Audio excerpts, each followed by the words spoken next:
transporte coletivo.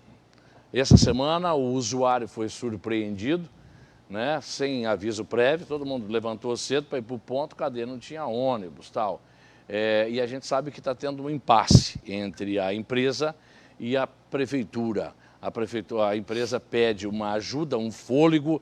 Esse fôlego que a empresa pede, existe a possibilidade da prefeitura atender, prefeito? Bom, primeiro, vamos também colocar alguns pontos. Primeiro, o impasse maior que existe é entre a empresa e os seus funcionários.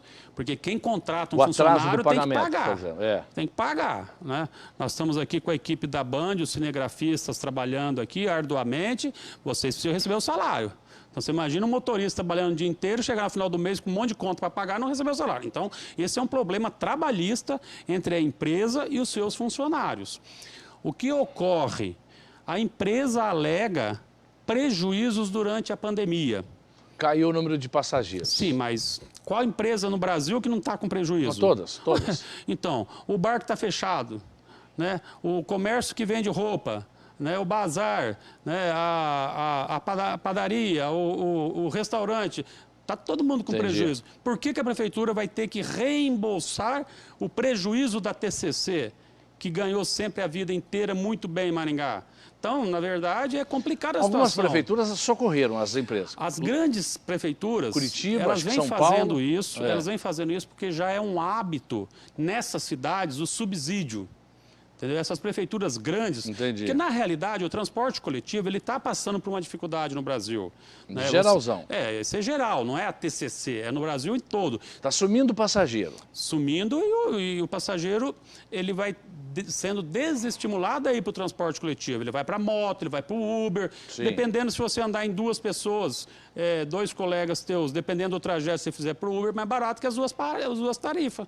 4,30, 4,30, 8,60. A prestaçãozinha da moto acaba sendo mais barata do que se estivesse pagando. Então, isso é uma realidade do Brasil. Então, eu não estou dizendo que ela teve prejuízo, nem que não teve. Não cabe a mim julgar. E os números vão ter que provar.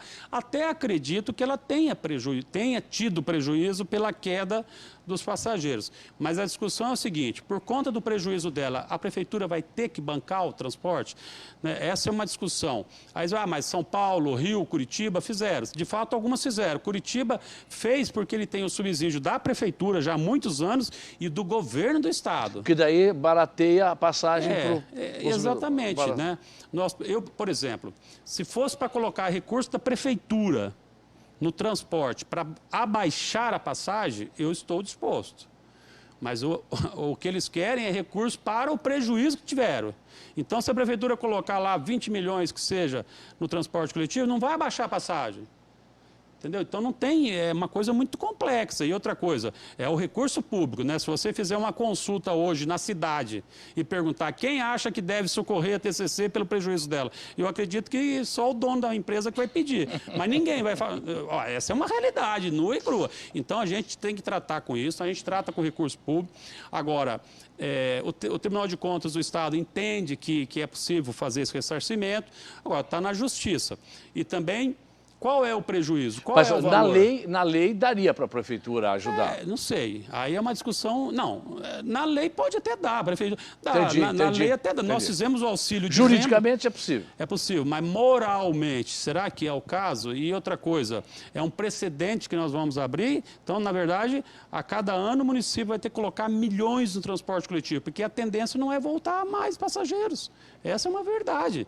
Né? Depois, nós estamos vivendo um outro momento. Né? Você pensa o transporte coletivo há 5 anos atrás, quando não tinha o Uber aqui, não tinha aplicativo. Mudou muita coisa. Mudou tudo. Então mudou tudo. Agora, tem dificuldade? Tem. Agora, eu acho que nós fizemos para ver essa questão dos valores?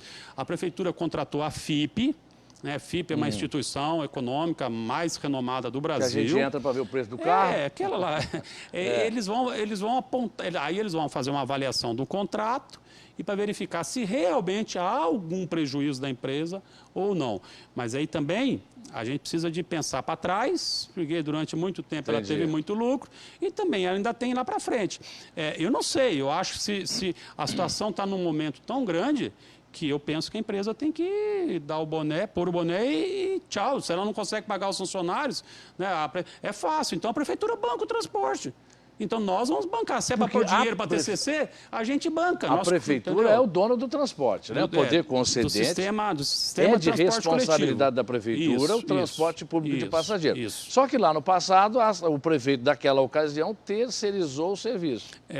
Nenhuma cidade, nenhum lugar o serviço é a prefeitura que toca.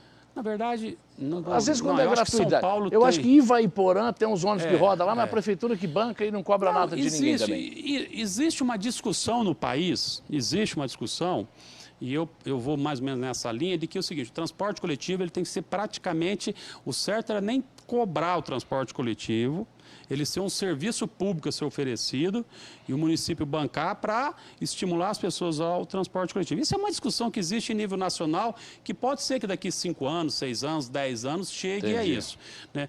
O que nós estamos fazendo em Maringá, desde que eu assumi, vocês sabem disso, é lutar para melhorar o transporte coletivo. E, de fato, a passagem está agora, ela vai fazer 2 anos sem reajuste. Foi colocado Wi-Fi, foi colocado umas coisas lá que câmeras de segurança, tem ônibus elétricos, foram colocados ônibus com ar-condicionado. Nós melhoramos muito. Mas mais do que isso é o preço. A tarifa aqui está a R$ 4,30 desde junho do ano de... Já vai fazer 2 anos agora. Então há uma defasagem. Mas eu defendo o preço baixo. Porque se R$ 4,30 há 2 anos as pessoas ainda estão achando caro e não estão usando, se você sobe a passagem, vai acontecer o quê? Vai subir mais gente. Então é uma discussão muito complexa que precisa de ser feita. Mas, prefeito, deixa eu te fazer um pedido, em nome de todos os usuários do transporte. Não deixar o sindicato fazer o que está fazendo. É complicado, dá dó do usuário, que acaba sendo mais humilhado ainda. Eu acho o seguinte: primeiro, não justificava a greve no primeiro dia, porque ainda fizeram um acordo lá, né? Não, há um acordo judicial, sim, com o Ministério Público do Trabalho, há esse acordo, mas fora isso, a iniciativa privada paga até o 5º dia útil. Sim. Né? Então, eu acho que dava na quinta-feira. Era para ter pago na quinta, falaram, ó, sexta-feira ou segunda-feira tá o dinheiro. Mas na quinta já entrou a greve, né? Então, assim, claro, eu fico pensando também ao lado do motorista. Imagina o motorista ali, desesperado com as contas, tendo que levar comida para dentro de casa. É difícil. Mas eu acho que tem que ter um bom senso nesse momento. Né? Se a empresa vai pagar... O usuário acaba sendo muito prejudicado. Infelizmente, mais quem ainda, paga a conta sempre é o usuário. Você imagina quantas pessoas hoje foram para o Uber, né? E aí o Uber sai de R$10, vai para 60, que é a lei da oferta e da procura. Esfola de novo o trabalhador. Prefeito, deixa eu te falar uma coisa, tem uma boa notícia, bem-vindo.